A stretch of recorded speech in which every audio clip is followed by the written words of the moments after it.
So please go ahead.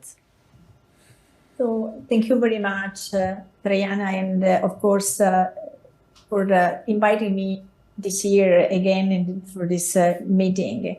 And it's my great pleasure. And I try to make simple, but I think artificial intelligence is very difficult now.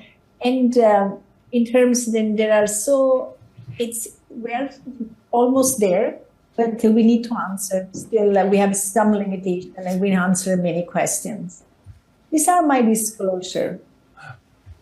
So what are the learning objectives of this lecture today? I cannot speak about advanced imaging and how ultrastructure and functional imaging can define assessment of inflammation, prediction of the disease course, outcomes in IBD, but also in colonic lesion associated the IBD. We learn how to recognize how artificial intelligence can transform endoscopic interpretation and overcome the limitation of the inter-observer variability, and to understand how AI can lead better outcome and more positive patient's experience. So, what are the targets now in endoscopy in IBD? And why artificial intelligence is important? We talk about precision medicine. We want to tailor treatment, the right treatment for the right patients. So we move now and talk about endoscopic precision for assessing endoscopic histological remission, endoscopic precision for outcome, and also endoscopic precision for characterization of colonic lesion, guiding therapy, all integrating the future into AI. And also molecular endoscopy, which is at the horizon. So we know very well. Then the endoscopy, we move from endoscopic remission, and now we talk about histological normalization or remission. But because we have a lot of discrepancies, inter-observer variability between endoscopy and histology, we move in more rigorous endpoint, which is the endoscopic remission.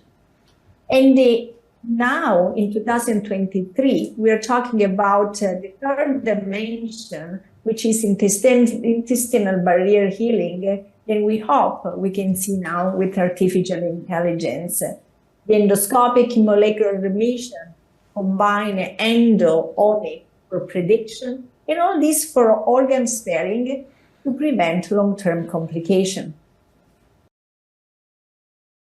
Everybody knows about Picasso now, and which from the past to the future in this multi-center international study, we have shown that the endoscopy is getting closer to histology. And this is the virtual chromendoscopy. When today in the live endoscopy, I say, please, just change, push in the real time in the endoscopy and in the virtual chromendoscopy, you can have more details. And indeed, now the virtual chromendoscopy is considered to be used in the European Society of Gastrointestinal Endoscopy for assessing disease activity or remission. So this is the Picasso. Why I'm showing you the Picasso? Because I need to show you the artificial intelligence that we have developed. This is definitely a very cumbersome things to use in the daily practice. It's not simple at all. But at the time, we want to consider all these cumbersome endoscopic features because we want to integrate it into an artificial intelligence. So this is the methodology of the study, and you can see then the correlation with 5 histological scores was very strong, and the Picasso could also predict very well outcome. But we put a lot of effort with echo, and also with other societies with platform, training module, statement, topical review for harmonization of Crohn's disease, also the provide this endoscopic score and reporting. But unfortunately, and also recently, we have done also a platform on the endoscopic training program in ECHO. We started with optical characterization. We move now with the endoscopic scoring system, but still there is a lot of inter-observer variability. And if you look at what happened in this new survey that we have done, then we have considered 359 participants from 60 countries. You can see then few people use USIS, most use Mayo, and very little use the validated scoring in histology. So for overcoming this, the artificial intelligence can really help. And how can we define the artificial intelligence? And you can see then we have in the patients naive to biological therapy, we have used advanced technologies, confocal and NBI, and then we have taken biopsies for RNA transcriptomics, and we have labeled the biopsies with antibody and with fluorescein. And we have a look at the concentration, the distribution, and the cutoff. And what we have shown, then all integrated in AI and all integrated in machine learning model to predict response. So mucosal expression of targets predict response, gene predict response, and endomicroscopy findings integrate into AI predicted response. But artificial intelligence has still limitation. And the limitation is legal, who is responsible, who owns the data, with the GDPR is becoming a nightmare. What is the cost effectiveness?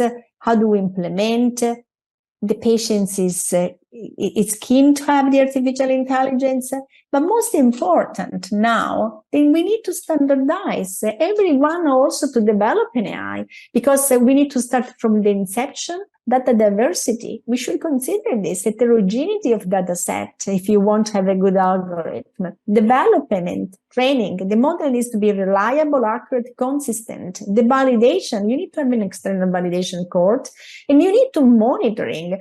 Monitoring means annotation, has to be standardized, and you need to have audits. What AI can support, definitely assessment of the disease in IBD, detection, who knows in the future, prediction, give consistencies. It can help definitely patients' experience in just having more objectively an accurate assessment for an early therapeutic management.